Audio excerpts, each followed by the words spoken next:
নমস্কাৰ ছাত্ৰ ছাত্ৰীসকল, আজি আমি দশম শ্ৰেণীৰ সায়েন্সৰ প্ৰথম পাঠ ৰাসায়নিক বিক্ৰিয়া আৰু সমীকৰণ এই পাঠটোৰ প্ৰশ্নখিনি চাম। তো এই পাঠটোৰ যেটো মাৰ্কিং সিস্টেম আছে, ফাইনেল এক্সামত অহাৰ যেটো মাৰ্কিং সিস্টেম আছে, এইটো হল 1 মাৰ্কৰ দুটা আহিব, 2 মাৰ্কৰ কেইটা আহিব, এটা আহিব। কেতিয়াবা কি হয়, ইয়াত 1 মাৰ্কৰ 3টা দি দিব, 2 মাৰ্কৰ এটা দি দিব, বা 2 মাৰ্কৰ দুটা। ইয়াত অকল 1 আৰু 2 মাৰ্কৰে আহিব। হেতু ধ্যান দিবা যে ইয়াত অকল 1 আৰু 2 মাৰ্কৰ আহিব। যিবোৰ প্ৰশ্ন 1 মাৰ্কৰ কাৰণে হ'ব পাৰে সেইখিনি চাব লাগিব, আৰু 2 মাৰ্কৰ কাৰণে যিবোৰ প্ৰশ্ন হয় সেইবোৰ প্ৰশ্নই চাব লাগিব। লগতে আৰু এটা কথা তোমালোকে জনা যে এইবাৰ যেহেতু MCQ আহিব 45টা, MCQ অপশনাল প্ৰশ্ন আহিব। তো অপশনাল প্ৰশ্ন আহিলে কেনেকুৱা ধৰণৰ প্ৰশ্ন হ'ব, তো সেইবোৰ আমি চাব লাগিব। তো এই ভিডিওটো তোমালোকে ভালদৰে চাই ল'বা। এই ভিডিওটো চালে তোমালোকে আভাস পাই যাবা কেনেকুৱা ধৰণৰ প্ৰশ্ন ফাইনেলত আহিব পাৰে। লগতে তোমালোকে যদি এতিয়ালৈকে এই এনেকুৱা ধৰণৰ প্ৰশ্নখিনি প্ৰেক্টিছ কৰা নাই, তো কৰিব লাগিব। প্ৰথমতে তোমালোকে তো এই প্ৰশ্নখিনি চাই ল'বা, তাৰ পিছতে বাকিখিনি চাবা। এইখিনি মুঠতে জানিবই লাগিব তোমালোকে। চোৱা, 1 নম্বৰ প্ৰশ্নটো কি দিয়া আছে, তলৰ কোনটো ধাতুৱে কপাৰ সালফেটৰ দ্ৰব্যৰ পৰা কপাৰক অপসাৰিত কৰিব পাৰে। কোনটো ধাতুৱে কপাৰ সালফেটৰ দ্ৰব্যৰ পৰা কপাৰ সালফেটক অপসাৰিত কৰিব পাৰে। কোনটো ধাতুৱে? ইয়াত দিয়া আছে সিলভাৰ Ag, তাৰ পিছত দিয়া আছে gold Au, zinc Z10, mercury Ag। তো কপাৰ সালফেটৰ দ্ৰব্যৰ পৰা কপাৰক অপসাৰিত কৰিব পাৰিব। কোনটো কৰিব পাৰিব? যাৰ সক্ৰিয়তা কপাৰতকৈ বেছি হ'ব। তো ইয়াত অপশনটো কোনটো শুদ্ধ হ'ব? জিংক। কোনটো শুদ্ধ হ'ব? জিংক। জিংকে কি কৰিব? কপাৰ সালফেটৰ দ্ৰব্যৰ পৰা কপাৰক কি কৰিব? অপসাৰিত কৰিব। জিংক। তাৰ পিছৰ প্ৰশ্নটো চোৱা কি দিয়া আছে।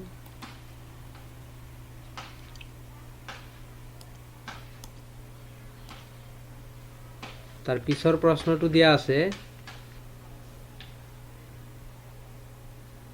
Fe2F2O3 আৰু 2Al2O3 প্লাছ 2Fe। এই বিক্ৰিয়াটো হ'ল, এই বিক্ৰিয়াটোৰ প্ৰকাৰটো কি হ'ব?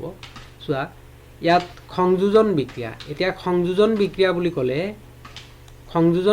বুলি ক'লে কি বুজি পাম আমি? যে দুটা মিলি এটা হ'ব। দুটা বা তিনিটাও হ'ব পাৰে, দুটা মিলি এটা ওলাব লাগিব। ইয়াত চোৱাচোন, দুটা মিলি এটা ওলাইছে নেকি? প্ৰডাক্টটো এটা হৈছে? হোৱা নাই। তো সংযোজন বিক্ৰিয়াটো হ'ব নোৱাৰে। তাৰপিছত বিযোজন বিক্ৰিয়া বা বিয়োজন বিক্ৰিয়া। বিযোজন বিক্ৰিয়াটো কি হয়? বিযোজন বিক্ৰিয়াটোত এটাৰ পৰা ভাঙি 2-3টা হ'ব। তাৰমানে এটাৰ ভাঙি 2-3টা হ'ব। তো ইয়াত এটা আছে নেকি? এটাৰ পৰা ভাঙি 2-3টা হৈছে নেকি? হোৱা নাই। তো এইটোও হ'ব নোৱাৰে। এটা অপসৰণ বিক্ৰিয়া। তো অপসৰণ বিক্ৰিয়া কি হয়? অপসৰণ বিক্ৰিয়া A আৰু B আছে নহয়। Bৰ লগত যেনিবা X আছে, এৰ লগত একো নাই। এই Bৰ X টো A ল'ব।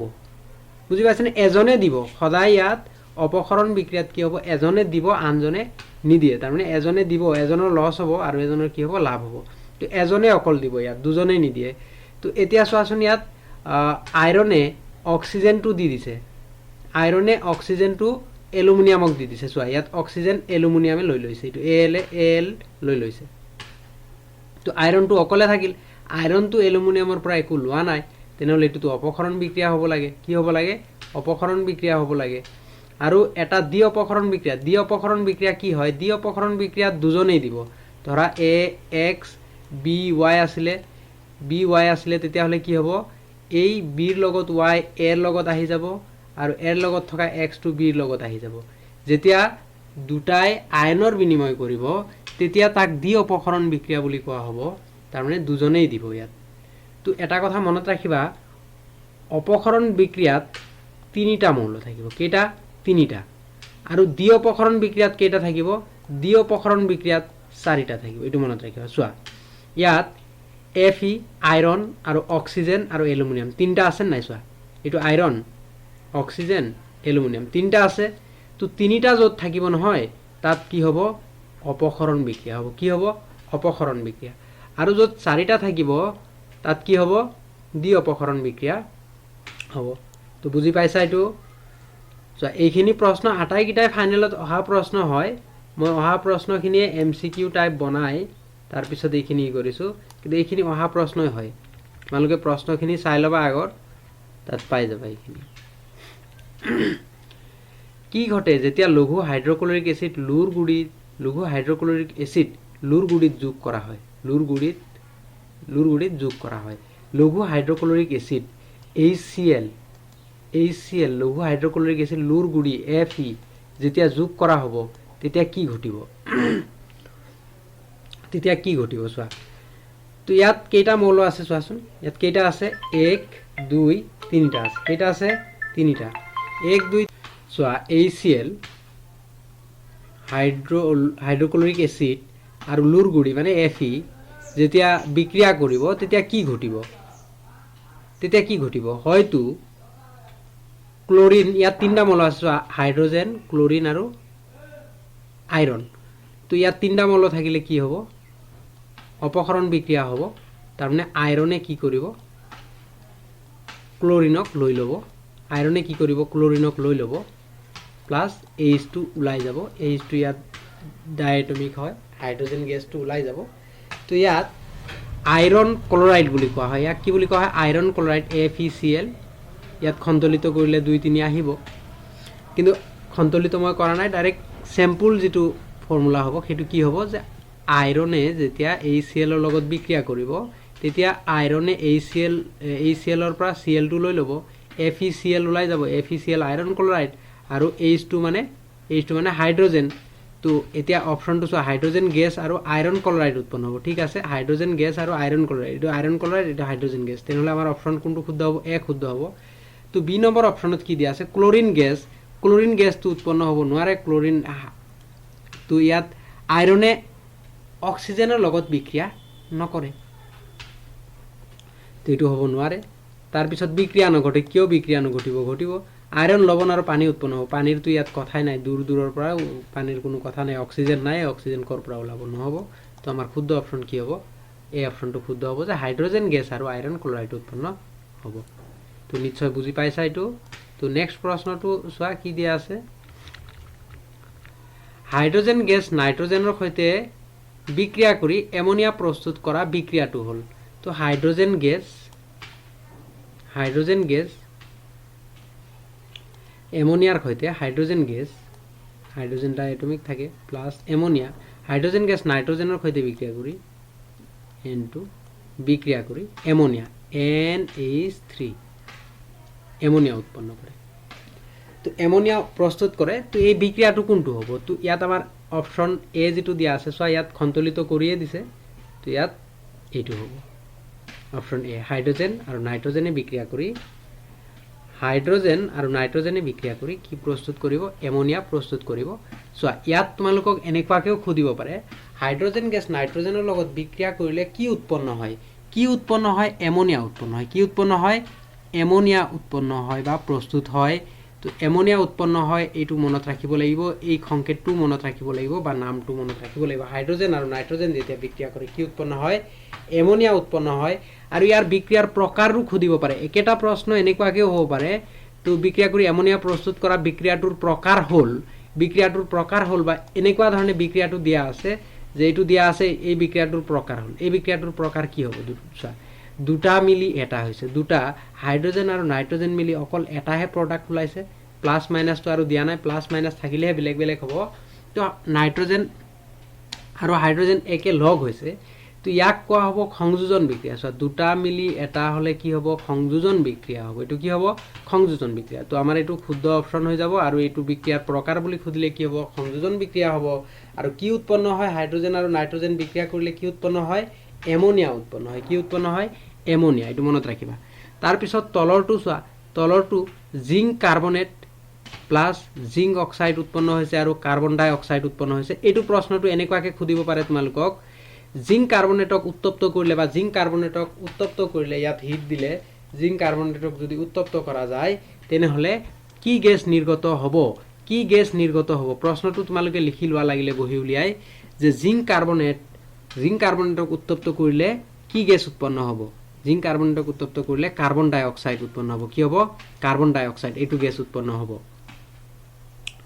বা এইটো প্রশ্ন এনেকুৱাকেও দিব পাৰে এই প্ৰশ্নটো এনেকুৱাকে দিয়া আছে জিংক কাৰ্বনেট আৰু এইটো বিক্ৰিয়াটো দিয়া আছে সমীকৰণটো দিয়া আছে তো এই সমীকৰণটো দি খুদিব যে এইটো কেনেকুৱা ধৰণৰ বিক্ৰিয়া বা এই বিক্ৰিয়াৰ প্ৰকাৰটো হ'ল তো প্ৰকাৰটো কি হ'ব চোৱা এটা ভাঙি কেইটা হৈছে দুটা হৈছে তো এটাৰ পৰা যেতিয়া দুই তিনিটা দুটা বা তিনিটা বা চাৰিটা হ'ব তো ইয়াত তাক কি বুলি কোৱা হ'ব বিযোজন বিক্ৰিয়া বিয়োগ হৈছে চোৱা এটাৰ পৰা বিয়োগ হৈ এইটো হৈছে এটাৰ পৰা ভাঙি দুই তিনিটা হোৱাকে কি বুলি কোৱা হয় বিযোজন বিক্ৰিয়া বুলি কোৱা হয় তোমালোকৰ এক্সামত ডাইৰেক্ট 2 মাৰ্কৰ কাৰণে দি প্ৰশ্নটো এনেকুৱাকে দিব পাৰে যে বিযোজন বিক্ৰিয়া কাক বোলে উদাহৰণ সহ বুজাই লিখা তো এটা যৌগ বা মৌল ভাঙি এটা যৌগ ভাঙি দুই তিনিটা যৌগ বা মৌললৈ ভাঙি যোৱাকে কি বুলি কোৱা হ'ব বিযোজন বিক্ৰিয়া বুলি কোৱা হ'ব আৰু বিযোজন বিক্ৰিয়াৰ উদাহৰণটো মনত ৰাখিবই লাগিব এইখিনি এইটো সংযোজন বিক্ৰিয়াৰ উদাহৰণ আছিল এইটো কি বিযোজন বিক্ৰিয়াৰ উদাহৰণ তাৰ পিছৰটো চোৱা কি দিয়া আছে তাৰ পিছৰটো দিয়া আছে বেৰিয়াম ক্লোৰাইড আৰু সোডিয়াম সালফেট বেৰিয়াম ক্লোৰাইড আৰু সোডিয়াম সালফেট বিক্ৰিয়া কৰিলে কি উৎপন্ন হয় চোৱা ইয়াত বেৰিয়াম সালফেট আৰু সোডিয়াম ক্লোৰাইড উৎপন্ন হৈছে তো এনেকুৱা ধৰণৰ বিক্ৰিয়াটো দি খুদিব এই বিক্ৰিয়াটোৰ প্ৰকাৰ হ'ল কি হ'ব এইটো চোৱা কেইটা মৌল আছে বেৰিয়াম আৰু ক্লোৰিন Ba আৰু Cl দুটা ইয়াত দুটা সোডিয়াম আৰু সালফাৰ কেইটা আছে সালফাৰ আছে এইটো কেইটা আছে চাৰিটা আছে ইয়াত চোৱা ইয়াত এইটো এটা এটা ধৰিবা এইটো এটা দুটা এইটো এটা তিনিটা এইটো এটা কি চাৰিটা সালফেট দিয়া আছে নহয় সালফেটটোক এটা বুলি ধৰিবা তো চাৰিটা দিয়া থাকিলে মই কি কৈছিলো চাৰিটা দিয়া থাকিলে অপক্ষৰণ হ'ব নে দ্বি অপক্ষৰণ হ'ব দ্বি অপক্ষৰণ হ'ব কি হ'ব দ্বি অপক্ষৰণ বিক্ৰিয়াৰ প্ৰকাৰটো কি হ'ব দ্বি অপক্ষৰণ তো দ্বি অপক্ষৰণ বিক্ৰিয়াৰ এটা উদাহৰণ দিয়া বুলি ক'লেও কি হ'ব দ্বি অপক্ষৰণ বিক্ৰিয়াৰ উদাহৰণ বুলি ক'লেও এইটো মনত ৰাখিব লাগিব দ্বি অপক্ষৰণ বিক্ৰিয়াৰ উদাহৰণ ইয়াত যি মই এই চাৰিটা দিছো নহয় চাৰিটাই এক্সামত অহা হয় চাৰিটাই এক্সামত অহা অপচনে হয় তো তোমালোকে এইখিনি চাব লাগিব ইয়াৰ পৰা চোৱা গোটেই পাঠটোৰ পৰা আধাটোৱে শেষ হৈ গ'ল যে এইটো সংযোজন বিক্ৰিয়া এইটো বিযোজন বিক্ৰিয়া এইটো দ্বি অপক্ষৰণ বিক্ৰিয়া তো আৰু এইটো কি হ'ব চোৱা ইয়াতো কেইটা আছে ইয়াত এটা দুটা তিনিটা চাৰিটা আছে তো চাৰিটা থাকিলেও কি হ'ব চাৰিটা থাকিলে কি হ'ব এইটো দ্বি অপক্ষৰণ বিক্ৰিয়া এইটো কি হ'ব দ্বি অপক্ষৰণ বিক্ৰিয়া সোডিয়াম হাইড্ৰক্সাইড প্লাস HCl এ বিক্ৰিয়া কৰি NaCl আৰু পানী উৎপন্ন কৰে NaCl মানে খোৱা নিমখটো যেটো খেটো উৎপন্ন কৰে বুজি পাইছানে এইটো দ্বি অপক্ষৰণ বিক্ৰিয়া হ'ব তো তোমালোকক ইকুৱেশ্যন খিনি দি খুদিব যে এইটো বিক্ৰিয়াৰ প্ৰকাৰটো হ'ল তেতিয়া লিখিব লাগিব দ্বি অপক্ষৰণ বা সংযোজন বিক্ৰিয়া দিয়া থাকিলে সংযোজন বিক্ৰিয়া বুজি পাইছানে তাৰ পিছৰ প্ৰশ্নটো চোৱা কি দিয়া আছে পিছৰটো দিয়া আছে আমাক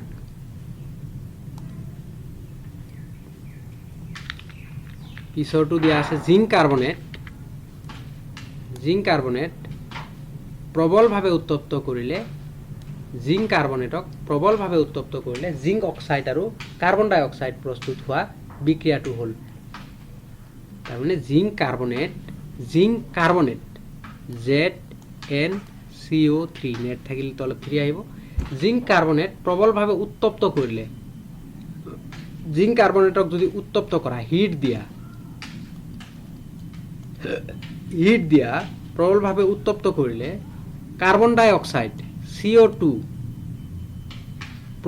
কাৰ্বন ডাই অক্সাইড জিংক অক্সাইড কাৰ্বন ডাই অক্সাইড আৰু জিংক অক্সাইড ZnO কাৰ্বন ডাই অক্সাইড আৰু জিংক অক্সাইড প্ৰস্তুত হোৱা বিক্ৰিয়াটো হ'ল এই বিক্ৰিয়াটো কোনটো হ'ব zinc carbonate ZnCO3 zinc oxide আৰু কাৰ্বন ডাই অক্সাইড তো অপশন কোনটো শুদ্ধ হ'ব বি অপশন শুদ্ধ হ'ব ইয়াত এইটো দি এনেকুৱাকেও খুদিব পাৰে তো জিংক কাৰ্বনেটক প্ৰবলভাৱে উত্তপ্ত কৰিলে কোনটো গেছ নিৰ্গত হ'ব কোনটো গেছ নিৰ্গত হ'ব তেতিয়াহ'লে কোনটো হ'ব কাৰ্বন ডাই অক্সাইড গেছ নিৰ্গত হ'ব CO2 নিৰ্গত হ'ব জিংক কাৰ্বনেটক যদি উত্তপ্ত কৰা কোনটো গেছ নিৰ্গত হ'ব CO2 উৎপন্ন হ'ব আৰু এই বিক্ৰিয়াৰ প্ৰকাৰটো কি হ'ব এই বিক্ৰিয়াৰ প্ৰকাৰটো হ'ব এটাৰ পৰা ভাঙি দুটা হৈছে তো বিযোজন বিক্ৰিয়া হ'ব এটো আগতে আলোচনা কৰিছে এটো কি হ'ব সংযোজন বিক্ৰিয়া হ'ব হাইড্ৰোজেন আৰু নাইট্ৰোজেনে গেছে বিক্ৰিয়া কৰি এমোনিয়া প্ৰস্তুত কৰে জিংক কাৰ্বনেটক উত্তপ্ত কৰিলে কি উৎপন্ন হ'ব জিংক অক্সাইড আৰু কাৰ্বন ডাই অক্সাইড উৎপন্ন হ'ব তাৰ পিছত এটো আলোচনা কৰা হৈছে এটো কি আছিল দ্বি অপক্ষৰণ বিক্ৰিয়া এটো কি আছিল দ্বি অপক্ষৰণ বিক্ৰিয়া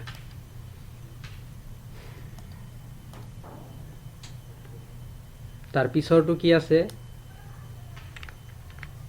তাৰ পিছৰটো আছে আমাৰ হাইড্ৰোজেন সালফাইডে বায়ুত দাহিত কৰিলে সালফাৰ ডাই অক্সাইড উৎপন্ন হয় উক্ত বিক্ৰিয়াটো হল এই প্ৰশ্নটো এনেকুৱাকে খুদিব নোৱাৰা নেকি যে হাইড্ৰোজেন সালফাইডক বায়ুত দাহিত কৰিলে কি গেছ উৎপন্ন হ'ব সালফার ডাই অক্সাইড গেছ উৎপন্ন হ'ব সালফার ডাই অক্সাইড এটো গেছ উৎপন্ন হ'ব তো হাইড্ৰোজেন সালফাইডক বায়ুত দাহিত কৰিলে হাইড্ৰোজেন সালফাইড মানে হাইড্ৰোজেন সালফাইড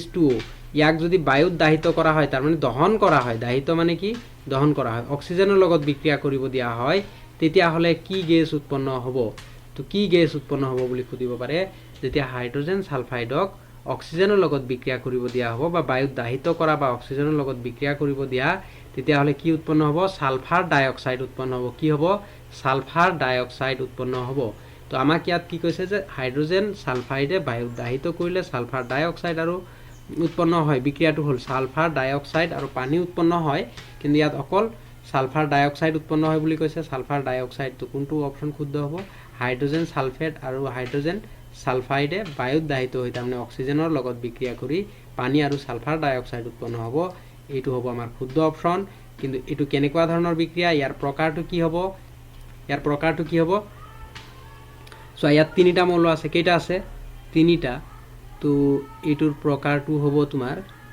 সালফাৰ অক্সিজেনে লৈছে তাৰ মানে অক্সিজেন ভাগ বতৰা কৰিছে অক্সিজেন কি কৰিছে ভাগ বতৰা কৰিছে এটো সংযোজনো নহয় বিয়োজনো নহয় দ্বি অপসৰণো নহয় এটো অপসৰণ বিক্ৰিয়াৰ আন্ডাৰতে পৰিব এটো কাৰণ এজনে অকল দিছে কি কৰিছে এজনে দিছে সালফাৰটো অক্সিজেনে লৈছে আকৌ অক্সিজেনে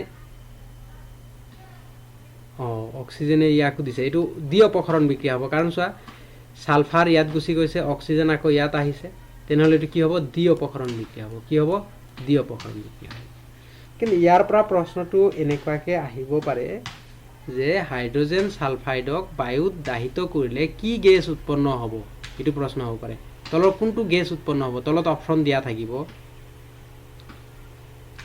অপশন দিয়া থাকিব সালফাৰ ডাই অক্সাইড এটো কি গেছ উৎপন্ন হ'ব সালফাৰ ডাই অক্সাইড গেছ উৎপন্ন হ'ব তো বাকিখিনি আলোচনা কৰা হৈছে তাৰ পিছৰ প্ৰশ্নটো কি আছে বেৰিয়াম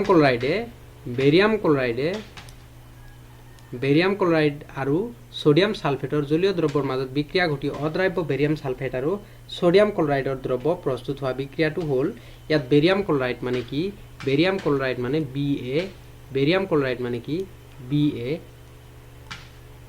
BaCl2 বেৰিয়াম ক্লোৰাইড তাৰ পিছত কি আছে sodium sulphate NaSO4 sodium sulphate এই দুটা বিক্রিয়া কৰি কি উৎপন্ন কৰে বুলি কৈছে অদ্ৰাব্য বেৰিয়াম সালফেট মানে এই সালফেটটো বেৰিয়ামৰ লগত আহি যাব আৰু সোডিয়াম ক্লোৰাইড NaCl ইফালে গুছি যাব তাৰ মানে তোমাৰ বিক্ৰিয়াটো কোনটো হ'ব এইটো হ'ব এই বিক্ৰিয়াটোৰ প্ৰকাৰ কি হ'ব দ্বি অপসৰণ বিক্ৰিয়া হ'ব কাৰণ চাৰিটা মৌল আছে ইয়াত কেইটা আছে চাৰিটা মৌল থাকিলে ইয়াক কি বুলি কোৱা হ'ব দ্বি অপসৰণ বিক্ৰিয়া বুলি কোৱা হ'ব তাৰ পিছৰ প্ৰশ্নটো কি আছে সোডিয়াম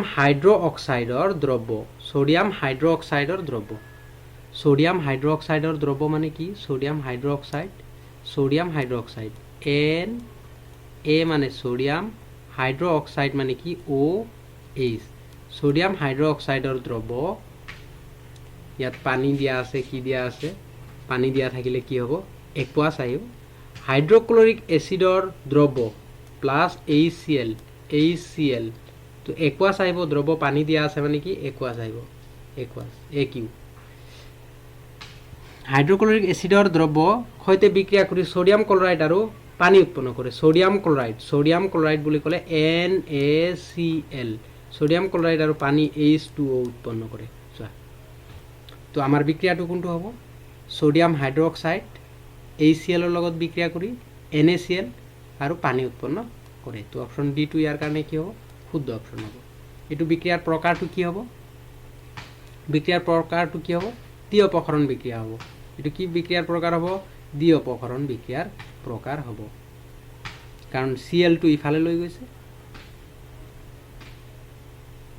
আকৌ O টো ইফালে গুচি গৈছে তাৰ পিছৰ প্ৰশ্নটো কি দিয়া আছে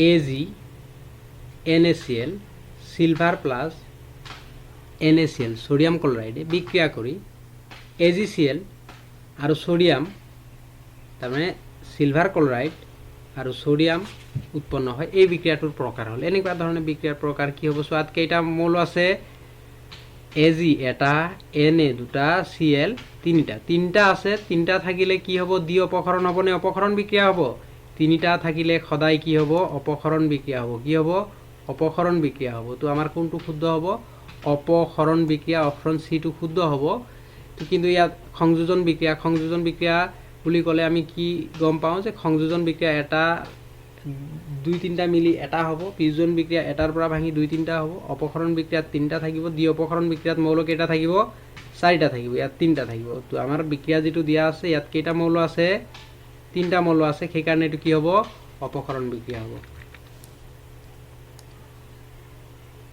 ভিডিওটো শেষলৈকে চাব লাগিব তোমালোকে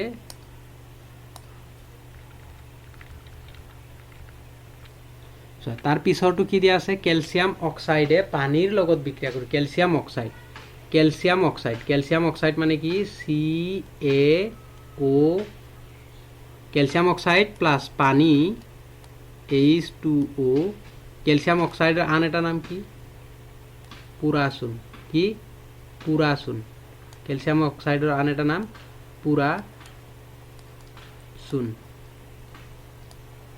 পুরাসুন ক্যালসিয়াম অক্সাইডের আন এটা নাম পুরাসুন আর পানীৰ লগত বিক্ৰিয়া কৰি তীব্ৰভাৱে খিথিলিত চূনৰ ৰাসায়নিক সংকেতটো কি হয় এটো খুদি দিয়ে খিথিলিত চূনৰ ৰাসায়নিক সংকেতটো কি হয় Ca ব্ৰেকেটৰ ভিতৰত OH তলত 2 এটো হল খিথিলিত চূনৰ ৰাসায়নিক সংকেত খুদি দিব পাৰে এটো খিথিলিত চূনৰ ৰাসায়নিক সংকেতটো কি হয় Ca ব্ৰেকেটৰ ভিতৰত OH তলত 2 তো খিথিলিত চূন উৎপন্ন হয় পানী আৰু খিথিলিত চূন যেতিয়া পুৰা চূন আৰু পানী বিক্ৰিয়া কৰিব পুৰা চূন মানে ক্যালসিয়াম অক্সাইড আৰু পানী বিক্ৰিয়া কৰিলে কি উৎপন্ন হ'ব খিথিলিত চূন উৎপন্ন হ'ব তো অপশনটো কোনটো শুদ্ধ হ'ব ক্যালসিয়াম অক্সাইড আৰু পানী বিক্ৰিয়া কৰি ক্যালসিয়াম হাইড্ৰোক্সাইড তাৰ মানে খিথিলিত চূন উৎপন্ন কৰে এটো হৈ যাব আমাৰ সি অপশন শুদ্ধ বিক্ৰিয়াৰ প্ৰকাৰটো কি হ'ব জানেন বিক্ৰিয়াৰ প্ৰকাৰ ইয়াত কি হ'ব বিক্ৰিয়াৰ দুটা মিলি কেইটা হৈছে এটা হৈছে তো বিক্ৰিয়াৰ প্ৰকাৰটো কি হ'ব অপক্ষরণ দ্বি অপক্ষরণ সংযোজন কি হ'ব সংযোজন বিক্রিয়া হ'ব এটো কি হ'ব সংযোজন বিক্রিয়া হ'ব তার পিছৰ প্ৰশ্নটো কি দিয়া আছে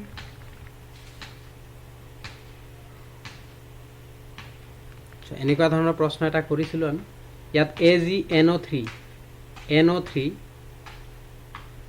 আৰু NaCl বিক্ৰিয়া কৰি AgCl NO3 এই বিক্ৰিয়াটোৰ প্ৰকাৰ হল সো ইয়াত কেইটা আছে Ag এটা NO3 মিলাই এটা ধৰা এটা হ'ব তো কেইটা হল দুটা ইয়াত এইটো এটা কেইটা আছে চাৰিটা আছে nitrate silver nitrate plus sodium chloride তো ইয়াত চাৰিটা আছে চাৰিটা থাকিলে কি হ'ব অপক্ষরণ দ্বি অপক্ষরণ কি হ'ব দ্বি অপক্ষরণ বিক্রিয়া হ'ব এটো সিধাই গৈ কি হ'ব দ্বি অপক্ষরণ বিক্ৰিয়াৰ উদাহৰণ হ'ব তোমালোকক তলৰ কোনটো দ্বি অপক্ষৰণ বিক্ৰিয়াৰ উদাহৰণ বুলি খুদিব পাৰে বা এই বিক্ৰিয়াটোৰ প্ৰকাৰটো কি হয় দ্বি অপক্ষৰণ বিক্ৰিয়া হয় তো অপক্ষৰণটো হ'ব নোৱাৰে অপক্ষৰণ হলে কেইটা হ'ব তিনিটা হ'ব বিয়োজন বিক্ৰিয়াত এটাৰ পৰা ভাঙি দুই তিনটা হ'ব সংযোজন বিক্রিয়াত কি হ'ব সংযোজন বিক্রিয়াত হ'ব দুই তিনটা লগ লাগি এটা হ'ব বুজি পাইছা আৰু ইয়াত চালেও হল Ag কি কৰিছে Ag এই ক্লোৰিনটো সোডিয়ামৰ পৰা লৈ লৈছে আকৌ এই NO3 টো সোডিয়ামক দি দিছে এই বিক্ৰিয়াটোৰ প্ৰকাৰ হল চাচোন দুটা মিলাই এটা হৈছে দুটা মিলাই এটা হলে কি হ'ব সংযোজন বিযোজন কি হ'ব সংযোজন বিক্রিয়া সংযোগ হৈছে দুটা মিলাই এটা হৈছে তো সংযোজন বিক্রিয়া হ'ব অপশন এটো শুদ্ধ হ'ব এই প্ৰশ্নটোত কি দিয়া আছে যে বিক্ৰিয়াটো জাৰিত আৰু বিজাৰিত হোৱা এতিয়া জাৰিত হোৱা মানে কি আৰু বিজাৰিত হোৱা মানে কি এই দুটা বস্তু জানিব লাগিব বা তোমালোকক সুধিব পাৰে জাৰণ বিজাৰণ বিক্ৰিয়া এটাৰ উদাহৰণ দিয়া। তলৰ কোনটো জাৰণ বিজাৰণ বিক্ৰিয়াৰ উদাহৰণ? বা জাৰণ বিজাৰণক ৰেডক্স বিক্ৰিয়া বুলিও কোৱা হয়। কি বুলি কোৱা হয়? ৰেডক্স বিক্ৰিয়া বুলিও কোৱা হয়। জাৰণ বিজাৰণ বা ৰেডক্স বিক্ৰিয়া বুলি কোৱা হয়। তলৰ কোনটো ৰেডক্স বিক্ৰিয়াৰ উদাহৰণ? তেতিয়াহ'লে চাব লাগিব ৰেডক্স বিক্ৰিয়া কোনটো আছে, য'ত জাৰণ আৰু বিজাৰণ একেলগে সংগঠিত হ'ব। তো জাৰণ কাক কয় আৰু বিজাৰণ কাক কয়? জাৰণ মানে অক্সিজেন যোগ হ'ব, অক্সিজেন কি হ'ব? যোগ হ'ব। আৰু বিজাৰণ মানে কি হ'ব? অক্সিজেন বিয়োগ হ'ব। অক্সিজেন কি হ'ব? আঁতৰি যাব, অক্সিজেন আঁতৰি যাব। আৰু জাৰণ মানে কি? অক্সিজেন যোগ হ'ব। যেতিয়া অক্সিজেন যোগ হ'ব হাইড্ৰজেন আঁতৰি যাব, এইটো মনত ৰাখিবা। যেতিয়া অক্সিজেন যোগ হ'ব হাইড্ৰজেন কি হ'ব? আঁতৰি যাব। যেতিয়া অক্সিজেন বিয়োগ হ'ব তেতিয়া হাইড্ৰজেন কি হ'ব? যোগ হ'ব। হাইড্ৰজেন কি হ'ব? যোগ হ'ব। এতিয়া ইয়াত চোৱাচোন, কেলছিয়াম অক্সাইড আছিলে, কেলছিয়াম অক্সাইডে ইয়াত কি হৈছে? অক্সাইড হৈ গ'ল। তাৰমানে কেলছিয়াম অক্সাইডে অক্সিজেন হেৰাইছে। কেলছিয়াম অক্সাইডে কি কৰিছে? অক্সিজেন হেৰুৱাইছে। তাৰমানে কেলছিয়াম অক্সাইড কি হৈছে? বিজাৰিত হৈছে, বিয়োগ হৈছে অক্সিজেন। তো কেলছিয়াম অক্সাইড কি হৈছে? বিজাৰিত হৈছে। কেলছিয়াম অক্সাইড বিজাৰিত হোৱা ক'ত আছে অপশ্যন? কেলছিয়াম অক্সাইড বিজাৰিত হোৱা অপশ্যন চিত আছে। কেলছিয়াম অক্সাইড কি হৈছে? বিজাৰিত হৈছে, অপশ্যন চিত আছে। কেলছিয়াম অক্সাইড বিজাৰিত হৈছে। তাৰপিছত হাইড্ৰজেন কি হৈছে? হাইড্ৰজেনত অক্সিজেন যোগ হৈছে। হাইড্ৰজেন জাৰিত হৈ কি উৎপন্ন হৈছে? পানী উৎপন্ন হৈছে, H2 উৎপন্ন হৈছে। তেনেহ'লে আমাৰ অপশ্যন হাইড্ৰজেন বিজাৰিত হৈছে। ইয়াত অকল বিজাৰিত বুলি কৈছে। বিজাৰিত কোন হৈছে? বিজাৰিত হাইড্ৰজেন, জাৰিত হাইড্ৰজেন হৈছে, বিজাৰিত নহয়, কাৰণ হাইড্ৰজেনত অক্সিজেন যোগ হৈছে। তো হাইড্ৰজেন জাৰিত হৈছে। তেনেহ'লে অপশ্যন আমাৰ চি শুদ্ধ হ'ব। তো জাৰণ বিজাৰণ বুজি পালা? অক্সিজেন যোগ হ'লে কি বুলি কোৱা হ'ব? অক্সিজেন যোগ হ'লে কি বুলি কোৱা হ'ব? জাৰিত হোৱা। আৰু অক্সিজেন বিয়োগ হোৱা বুলি ক'লে কি বুলি কোৱা হ'ব? অক্সিজেন বিয়োগ হ'লে বিজাৰিত হোৱা। ইয়াত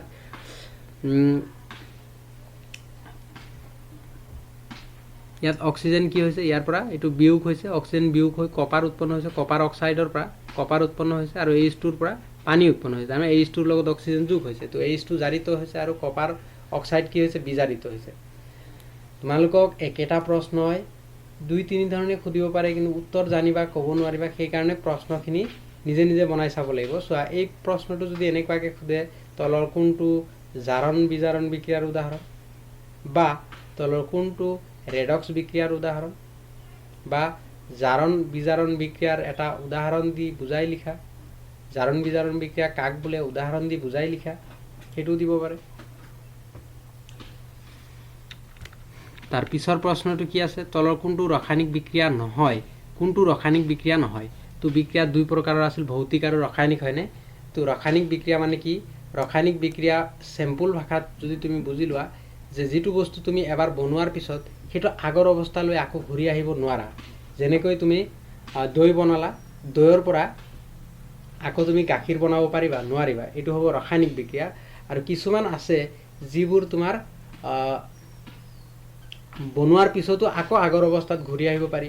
যেনেকৈ তুমি বৰফ, পানীৰে বৰফ বনালা, আকৌ বৰফটো থৈ দিলে, কিছু সময় থৈ দিলে কি হৈ যাব? আকৌ পানী হৈ যাব। সেইটো কি হয়? এটা ভৌতিক বিক্ৰিয়া বা ভৌতিক প্ৰক্ৰিয়া।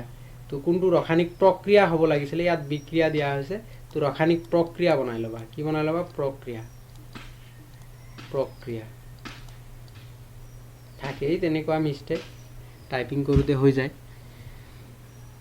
তো আঙ্গুৰৰ কিন বনোৱা প্ৰক্ৰিয়া, ফেৰ্মেণ্টেশ্যন বুলি কোৱা হয়। আঙ্গুৰৰ কিন বনোৱা প্ৰক্ৰিয়া, এইটোত কি হ'ব? এইটো হ'ল ৰাসায়নিক বিক্ৰিয়া হয় এইটো।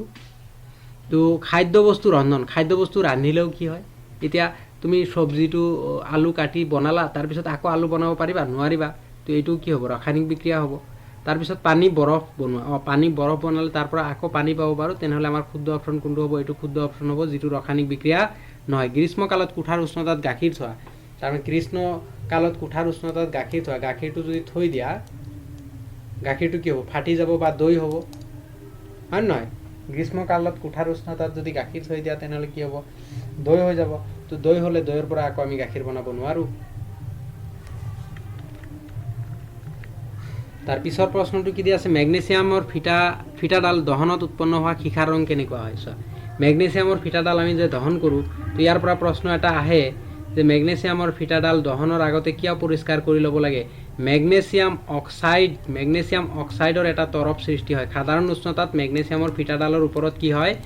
মেগনেছিয়াম অক্সাইডৰ MgO এটা আৱৰণ সৃষ্টি হয়। এই আৱৰণটো দহনত বাধাৰ সৃষ্টি কৰে, সেইকাৰণে মেগনেছিয়ামৰ ফিটাডাল পৰিষ্কাৰ কৰি লোৱা হয়। এতিয়া আমাক সুধিছে কি মেগনেছিয়ামৰ ফিটাডাল দহনত উৎপন্ন হোৱা শিখাৰ ৰং কেনেকুৱা হয়? বগা হয়, কলা হয়, মুগা হয়, ৰঙা হয়। কি অপশ্যন শুদ্ধ হ'ব? বগা হ'ব। মেগনেছিয়ামৰ ফিটাডাল দহনত কেনেকুৱা ৰং হ'ব? শিখাৰ ৰং কেনেকুৱা হ'ব? বগা হ'ব।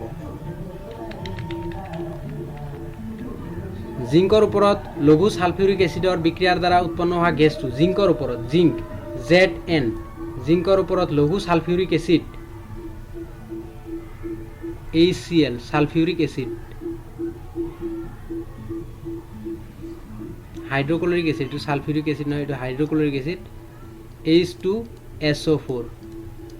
জিংকৰ ওপৰত লঘু সালফিউৰিক এসিডৰ বিক্ৰিয়াৰ দ্বাৰা উৎপন্ন হোৱা গেছটো, এই দুটা বিক্ৰিয়া কৰিলে কি গেছ উৎপন্ন হ'ব পাৰে চোৱাচোন।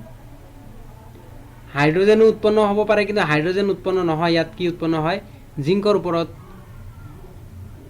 হাইড্ৰোজেন উৎপন্ন হ'ব। ইয়াত জিংকৰ ওপৰত জিংক সালফেট, ইফালে চোৱা জিংক সালফেটটো ওলাই যাব ইফালে, আকৌ হাইড্ৰোজেন গেছটো বেলেগ হৈ যাব, কাৰণ জিংকৰ লগত সালফিউৰিক এসিড যেতিয়া বিক্ৰিয়া কৰিব, এই জিংকে সালফিউৰিক এসিডক লৈ ল'ব আৰু হাইড্ৰোজেনটো ওলাই যাব। ইয়াৰ পৰা কোনটো গেছ উৎপন্ন হ'ব? হাইড্ৰোজেন গেছ উৎপন্ন হ'ব। তো বিক্ৰিয়াটো যদি মনত ৰাখিব পৰা একেবাৰে সহজত ওলাই যাব। জিংকৰ ওপৰত লঘু সালফিউৰিক এসিড, জিংক মানে কি? ZN, ZNৰ লগত লঘু সালফিউৰিক এসিড H2SO4 বিক্ৰিয়া কৰিলে কি উৎপন্ন হ'ব? তো জিংকে লৈ ল'ব SO4ক, জিংক SO4ৰ লগত গুচি গ'ল, তো হাইড্ৰোজেন অকলে থাকি গ'ল। তো গেছ কোনটো? Hydrogen gas. তো আমাৰ শুদ্ধ অপশ্যন কি হ'ব? হাইড্ৰোজেন গেছ হৈ যাব, না কি নাইট্ৰোজেন, অক্সিজেন, ক্লোৰিন? নহয়, এই তিনিটা নহয় অপশ্যন। কোনটো শুদ্ধ হ'ব? হাইড্ৰোজেন গেছ উৎপন্ন হ'ব। লগতে তোমাক সুধিব পাৰে এই বিক্ৰিয়াটোৰ প্ৰকাৰটো কি হ'ব? এই বিক্ৰিয়াটোৰ প্ৰকাৰ কি হ'ব? কেইটা মৌল? চোৱাচোন কেইটা মৌল আছে? জিংক, হাইড্ৰোজেন আৰু সালফেট কেইটা আছে? তিনিটা মৌল আছে। তিনিটা মৌল থাকিলে কি হ'ব? এইটো অপক্ষৰণ, অপক্ষৰণ কি হ'ব? অপক্ষৰণ হ'ব।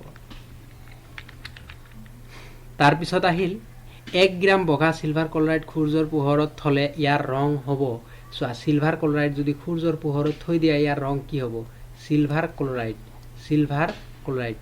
সূৰ্যৰ পোহৰত থৈ দিলা, সূৰ্যৰ পোহৰত যদি থৈ দিয়া, তেতিয়াহ'লে ইয়াৰ ৰং কি হ'ব? ইয়াৰ ৰং কি হ'ব?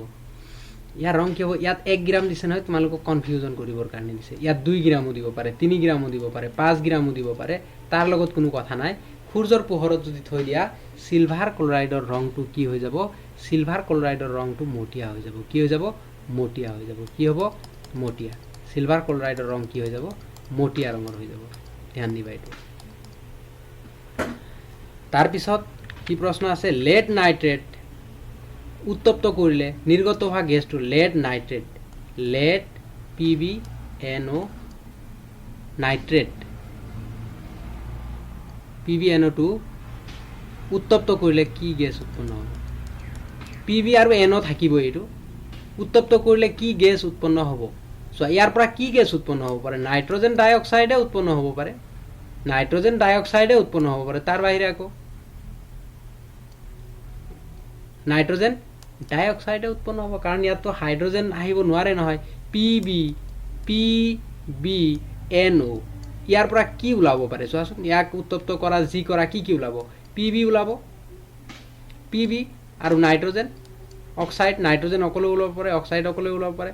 তো ইয়াত নাইট্ৰোজেন অক্সাইড হ'ব। কি হ'ব? নাইট্ৰোজেন ডাইঅক্সাইড উৎপন্ন হ'ব। ইয়াত নাইট্ৰোজেন ডাইঅক্সাইড উৎপন্ন হ'ব। অপশ্যনত দিয়াই নাই। তো অক্সিজেনটো হ'বই নোৱাৰে, ক্লোৰিনটো হ'বই নোৱাৰে, ইয়াৰ পৰা অক্সিজেন হ'ব নোৱাৰে, হাইড্ৰোজেন হ'ব নোৱাৰে। তো আমাৰ নাইট্ৰোজেন ডাইঅক্সাইডটো শুদ্ধ অপশ্যন হ'ব। PB, লেড নাইট্ৰেট, PbNO3 ইয়াক যদি উত্তপ্ত কৰা, কি উৎপন্ন হ'ব? নাইট্ৰোজেন ডাইঅক্সাইড, নাইট্ৰোজেন ডাইঅক্সাইড উৎপন্ন। বুজি পাইছেনে? লেড নাইট্ৰেটক উত্তপ্ত কৰিলে কি গেছ উৎপন্ন হ'ব?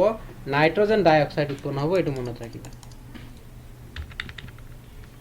গ্লুকোজৰ ৰাসায়নিক সংকেত, এইটো বায়'লজিটো পাইছা তোমালোকে। গ্লুকোজৰ ৰাসায়নিক সংকেতটো ডাইৰেক্ট মনত ৰাখিব লাগিব, C6H12O6, C6H12O6 য'ত আছে সেইটো শুদ্ধ চিন মাৰা, C6H12O6।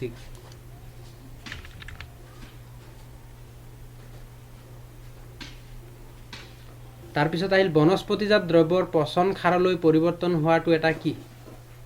বনস্পতিজাত দ্ৰব্য পচন ক্ষাৰলৈ পৰিৱৰ্তন হোৱাটো এটা কি হয় তাপবৰ্জী বিক্ৰিয়া হয় এইটো ডাইৰেক্ট মনত ৰাখিব লাগিব কি হয় এইটো তাপবৰ্জী বিক্ৰিয়া হয় ইয়াত তাপ উৎপন্ন হয় তাপবৰ্জী বিক্ৰিয়া হয় তলৰ কোনটো কপাৰতকৈ অধিক সক্ৰিয় মৌল কপাৰতকৈ অধিক সক্ৰিয় কপাৰে জিংকে কি কৰে কপাৰক অপসাৰিত কৰে পিবিও কি কৰে কপাৰক অপসাৰিত কৰে তাৰ মানে এইটো হ'ব তোমাৰ জিংক আৰু পিবি আইৰন থাকিলে আইৰনো হলে হয়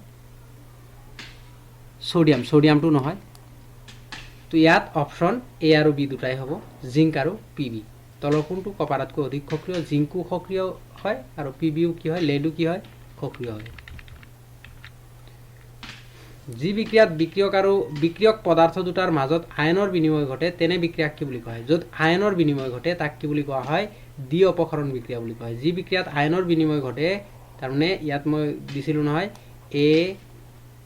এৰ আয়ন y আৰু বিৰ আয়ন x থাকিলে ইয়াত উৎপন্ন হ'ব by প্লাছ ax এইটো উৎপন্ন হ'ব তাৰ মানে আয়ন বিনিময় হৈছে এই আয়নটো ইয়াক দি দিছে এই আয়নটো ইয়াক দি দিছে তো আয়নৰ বিনিময় হোৱা ৰাসায়নিক বিক্ৰিয়াটোক কি বুলি কোৱা হ'ব দ্বি অপসৰণ বিক্ৰিয়া বুলি কোৱা হ'ব আৰু এটা প্ৰশ্ন ইয়াত আছে কি জাৰণ নঘটিবৰ বাবে চিপছৰ পেকেটত কি গেছ ভৰোৱা হয় জাৰণ নঘটিবৰ বাবে বা চিপছৰ পেকেটত প্ৰতিজাৰক পদাৰ্থ হিচাপে কি ব্যৱহাৰ কৰা হয়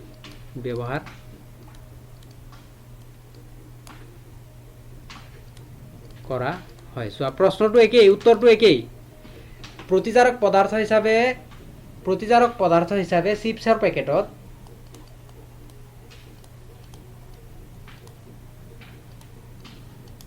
কি ব্যৱহাৰ কৰা হয় প্ৰতিজাৰক পদাৰ্থ হিচাপে কি গেছ ব্যৱহাৰ কৰা হয় নাইট্ৰজেন গেছ ব্যৱহাৰ কৰা হয় বা প্ৰতিজাৰক পদাৰ্থ হিচাপে কি ব্যৱহাৰ কৰা হয় নাইট্ৰজেন গেছ ব্যৱহাৰ কৰা হয় চিপছৰ পেকেটক জাৰণ নঘটিবৰ বাবে কি গেছ ব্যৱহাৰ কৰা হয় নাইট্ৰজেন গেছ ব্যৱহাৰ কৰা হয় তাৰ পিছত আহিল মাৰ্বলৰ ৰাসায়নিক সংকেতটো কি হয় মাৰ্বলৰ ৰাসায়নিক সংকেত ক্যালসিয়াম কাৰ্বনেট মাৰ্বলৰ ৰাসায়নিক সংকেতটো কি হয় ক্যালসিয়াম কাৰ্বনেট হয় এইটো মাৰ্বলৰ ৰাসায়নিক সংকেতটো কি হয় ক্যালসিয়াম কাৰ্বনেট ৰাসায়নিক বিক্ৰিয়া এটাত ৰাসায়নিক সংকেতৰ লগত ভৌতিক অৱস্থা লিখা হয় কিয় লিখা হয় দেখাত ভাল কৰিবলৈ শক্তিশালী কৰিবলৈ অধিক তথ্যপূৰ্ণ কৰিবলৈ ওপৰৰ এটাও নহয় কোনটো শুদ্ধ হ'ব এইটো অধিক তথ্যপূৰ্ণ কৰিবলৈ ৰাসায়নিক বিক্ৰিয়া এটাত ভৌতিক অৱস্থা লিখা হয় ৰাসায়নিক বিক্ৰিয়া এটাত ৰাসায়নিক সংকেতৰ লগত ভৌতিক অৱস্থা লিখাৰ কাৰণ হ'ল অধিক তথ্যপূৰ্ণ কৰিবৰ কাৰণে না দেখাত ভাল হ'বৰ কাৰণে না শক্তিশালী কৰিবৰ কাৰণে ৰাসায়নিক বিক্ৰিয়াসমূহ দেখাত ভাল আৰু বেয়াৰ লগত আমাৰ কোনো মতলব আছে নাই এই দুটাটো হ'ব নোৱাৰে এইটো হ'ব নোৱাৰে তো অধিক তথ্যপূৰ্ণ কৰিবলৈ তাৰ পিছত আহিল সিমেন্ট উৎপাদনত ব্যৱহাৰ কৰা যৌগটোৰ নাম সিমেন্ট উৎপাদনত ব্যৱহাৰ কৰা কেঁচামালটো কি হয় ক্যালসিয়াম অক্সাইড হয় ক্যালসিয়াম অক্সাইড ইয়াক কি বুলি কোৱা হয় পুৰা চূণ কি বুলি কোৱা হয় পুৰা চূণ ইয়াৰ নামটো পুৰা চূণ আৰু ইয়াক কোৱা হয় খিথিলিত চূণ ইয়াক কি বুলি কোৱা হয় খিথিলিত চূণ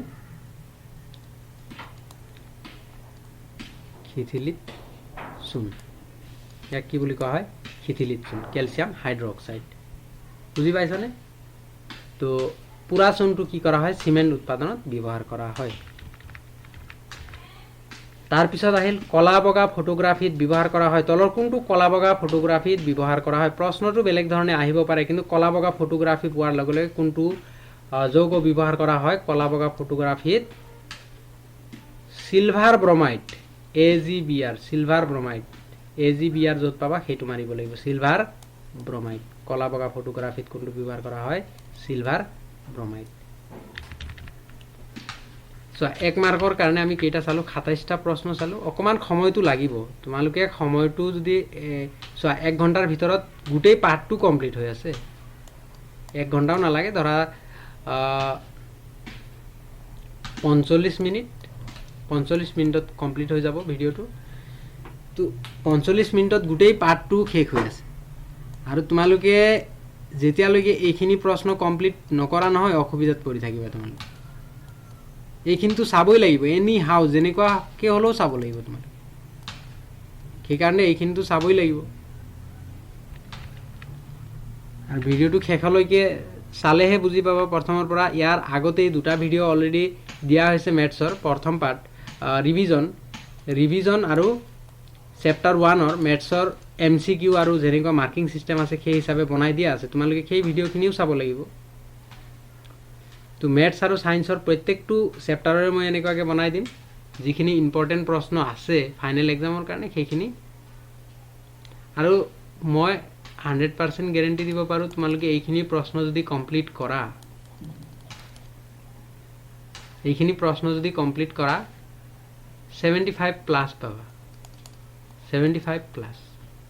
দুই এটা প্ৰশ্নটো তেনেকুৱা আহে, কোনেও নপঢ়োৱা তেনেকুৱা, ক'ৰ পৰা দিয়ে কি কৰে, দুই এটা আহে। 70+ পাবা, ইয়াৰ ওপৰতে গুচি যাব, তলত নাহে যদি এইখিনি কমপ্লিট কৰা। তো 2 মাৰ্কৰ কাৰণে প্ৰথম প্ৰশ্নটো হ'ল, বায়ুত দহনৰ আগতে মেগনেছিয়ামৰ ফিটা এডাল পৰিষ্কাৰ কৰি ল'ব লাগে, কিয় লাগে? তো ইয়াৰ কাৰণটো হ'ল, মেগনেছিয়ামৰ ফিটা এডালৰ ওপৰত মেগনেছিয়াম অক্সাইডৰ তৰপ থাকে, মেগনেছিয়ামৰ অক্সাইডৰ তৰপ এটা থাকে, যিয়ে দহনত বাধা দিয়ে। সেয়েহে বায়ুত দহনৰ আগতে মেগনেছিয়ামৰ ফিটা এডাল পৰিষ্কাৰ কৰি ল'ব লাগে। সাধাৰণ উষ্ণতা মেগনেছিয়ামৰ পৃষ্ঠত কি থাকে? মেগনেছিয়াম অক্সাইডৰ তৰপ এটা থাকে। তাৰপিছত বিযোজন বিক্ৰিয়াক সংযোজন বিক্ৰিয়াৰ বিপৰীত বোলা হয় কিয়? উদাহৰণ দি বুজাই লিখা। এটা বিযোজন বিক্ৰিয়া এটাত কি হয়?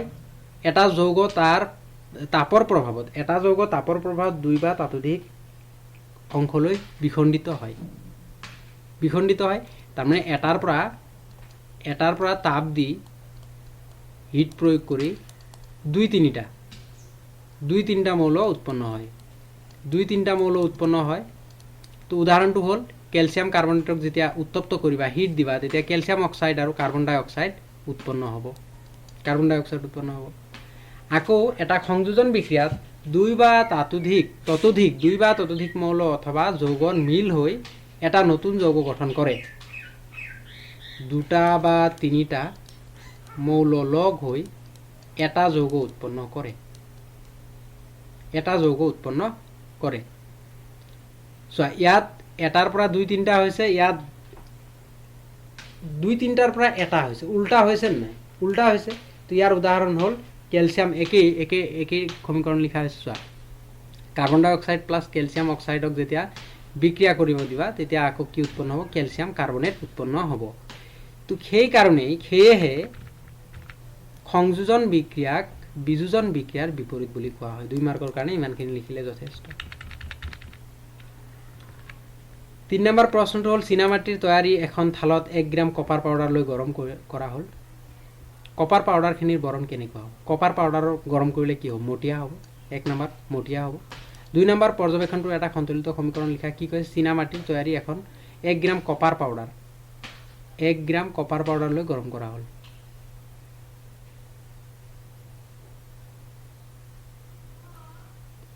এইটো 1 গ্ৰাম কপাৰ পাউডাৰটো এইটো ভুল হৈ আছে, এই প্ৰশ্নটো মিষ্টেক হৈ আছে। কপাৰ পাউডাৰ নহয়, চিলভাৰ। ইয়াত বনাই ল'বা চিলভাৰ, AG। কি বনাই ল'বা? চিলভাৰৰ পাউডাৰ গৰম কৰিলে কি হ'ব? মটিয়া হ'ব। আৰু চিলভাৰ যেতিয়া ক্লৰিনৰ লগত বিক্ৰিয়া কৰিব, তেতিয়া চিলভাৰ আৰু ক্লৰিন উৎপন্ন হ'ব। তো এই প্ৰশ্নটো AG বনাই ল'বা। তাপবৰ্জী আৰু তাপগ্ৰাহী বিক্ৰিয়াৰ সংজ্ঞা লিখা। ৰাসায়নিক সমীকৰণ সহ প্ৰত্যেকৰে একোটাকৈ উদাহৰণ দিয়া। তাপবৰ্জী, যি ৰাসায়নিক বিক্ৰিয়াত তাপ উৎপন্ন হয় তাক তাপবৰ্জী বিক্ৰিয়া বোলে। যেনেকৈ এইটো মিথেন প্লাছ অক্সিজেনৰ লগত বিক্ৰিয়া কৰি কাৰ্বন ডাই অক্সাইড আৰু পানী উৎপন্ন কৰে, এইটো এটা তাপবৰ্জী বিক্ৰিয়া। আৰু যি বিক্ৰিয়াত তাপ শোষণ হয় তেনে বিক্ৰিয়াক তাপগ্ৰাহী বিক্ৰিয়া বুলি কোৱা হয়। 2AgBr plus 2Ag plus Br2। এইটো তাৰ পিছৰ প্ৰশ্নটো হ'ল, এটা বিকাৰত 2 গ্ৰাম কেলছিয়াম অক্সাইড 2 গ্ৰাম 3 গ্ৰাম লোৱা, বিকাৰটো লাহে লাহে পানী যোগ কৰা। তলত দিয়াবোৰ উত্তৰ দিয়া। উষ্ণতাৰ কেনে পৰিৱৰ্তন হ'ব? চোৱা, কেলছিয়াম অক্সাইডক যেতিয়া পানী দি দিবা, পুৰা চূণত যেতিয়া পানী দি দিবা, চূণ যেতিয়া তোমালোকে পানীত মিহলি কৰা, তেতিয়া কি হয়? তাৰ তাপ উৎপন্ন হয় নে নাই? প্ৰচুৰ তাপ উৎপন্ন হ'ব বা উষ্ণতাৰ অধিক বৃদ্ধি পাব। तार पिছত रासायनिक बिक्रियाটো হল ক্যালসিয়াম প্লাস পানী বিক্রিয়া করলে ক্যালসিয়াম হাইড্রোক্সাইড যা খিতিলিত চূন বুলি কোৱা হয় এটো উৎপন্ন হ'ব আৰু এটো ক্যালসিয়াম অক্সাইড কিহত ব্যৱহাৰ কৰা হয় সিমেন্ট উৎপাদনত ব্যৱহাৰ কৰা হয় পৰীক্ষানলীত তুমি কপাৰ সালফেটৰ এটা জলীয় দ্ৰব্য নীলা বৰণ লোৱা কপাৰ সালফেটৰ জলীয় দ্ৰব্যৰ বৰণটো কেনেকুৱা হয় নীলা হয় কপাৰ সালফেটৰ দ্ৰব্যটোত এটা পৰিষ্কাৰ লুৰ গজাল ডুবাই দিয়া প্ৰায় 20 মিনিট লক্ষ্য কৰাৰ পাছত গজালটো ধোৱা পৰিৱৰ্তন উল্লেখ কৰা গজালটোৰ তামবৰণীয়া হৈ পৰিব গজালটোৰ ওপৰত কি হ'ব তামবৰণীয়া এটা ৰং পৰিব বিক্ৰিয়াটো সন্তুলিত ৰাসায়নিক সমীকৰণ হল আইৰন প্লাস কপাৰ সালফেট বিক্ৰিয়া কৰি কি উৎপন্ন হ'ব copper sulphate plus iron sulphate plus copper উৎপন্ন হ'ব আৰু তিনিটা আছে ইয়াত তিনিটা থকাৰ কাৰণে এটোৰ প্ৰকাৰটো কি হ'ব অপক্ষৰণ বিক্ৰিয়া হ'ব এটা পদাৰ্থ x দ্ৰব্যক বগা ৰং খানিবলৈ ব্যৱহাৰ কৰা হয় পদাৰ্থ x ৰ নাম আৰু সংকেত লিখা পানীৰ সৈতে উল্লেখিত পদাৰ্থ x এ কৰা বিক্ৰিয়াটো লিখা x নামটো হল পুৰা চূন আৰু সংকেতটো হল ক্যালসিয়াম অক্সাইড আৰু ৰাসায়নিক সমীকৰণটো হল ক্যালসিয়াম প্লাস পানী উৎপন্ন কৰিলে ক্যালসিয়াম হাইড্ৰোক্সাইড খিতিলিত চূন উৎপন্ন হ'ব তাৰ পিছত সন্তুলিত ৰাসায়নিক সমীকৰণ কি ৰাসায়নিক সমীকৰণসমূহ কিয় সন্তুলিত কৰিব লাগে যি ৰাসায়নিক সমীকৰণত বিক্ৰিয়ক আৰু বিক্ৰিয়জাত পদাৰ্থৰ প্ৰতিটো মোলৰ সমান সংখ্যক পৰমাণু থাকে তাকে সন্তুলিত ৰাসায়নিক সমীকৰণ বোলে ভৰৰ নিত্যতা বিধি অনুযায়ী ৰাসায়নিক বিক্ৰিয়া এটাত ভৰৰ সৃষ্টি বা বিনাশ বা ধ্বংস নহয় সেয়ে বিক্ৰিয়াসমূহত বিক্ৰিয়াৰ আগত বিক্ৰিয়ক পদাৰ্থসমূহৰ মুঠ ভৰ আৰু বিক্ৰিয়াৰ পিছত বিক্ৰিয়জাত পদাৰ্থসমূহৰ মুঠ ভৰ সমান হ'ব লাগিব গতিকে ৰাসায়নিক সমীকৰণসমূহ সন্তুলিত কৰিব লাগিব এই বানানটো তোমালোকে চাই লবা চিনামাটিৰ তৈয়াৰী 1 গ্ৰাম কপাৰ পাউডাৰ এইটো আকৌ তাত ৰিপিট হৈছিল ইয়াত এইটো শুদ্ধ অপচন তাত প্ৰশ্নটোৱে ৰিপিট হৈছিল সিলভাৰ হ'ব লাগিছিল তাত তো চিনামাটিৰে তৈয়াৰী এখন থালত 1 গ্ৰাম কপাৰ পাউডাৰ লৈ গৰম কৰা হ'ল কপাৰ পাউডাৰখিনিৰ বৰণ কেনেকুৱা হ'ব ওপৰৰ পৰ্যবেক্ষণটো ৰাসায়নিক সমীকৰণ কপাৰ পাউডাৰৰ বৰণটো কি হ'ব কলা হৈ যাব কি হৈ যাব কপাৰ পাউডাৰৰ বৰণ যেতিয়া কপাৰ পাউডাৰক ৰ'দত দিবা তেতিয়া কলা হৈ পৰিব কপাৰ ৰাসায়নিক সমীকৰণটো হ'ল কপাৰ প্লাস অক্সিজেন যেতিয়া বিক্ৰিয়া কৰিব কপাৰ অক্সাইড উৎপন্ন হ'ব এটো এটা উদাহৰণৰ সৈতে প্ৰতিস্থাপন বুলিও কোৱা হয়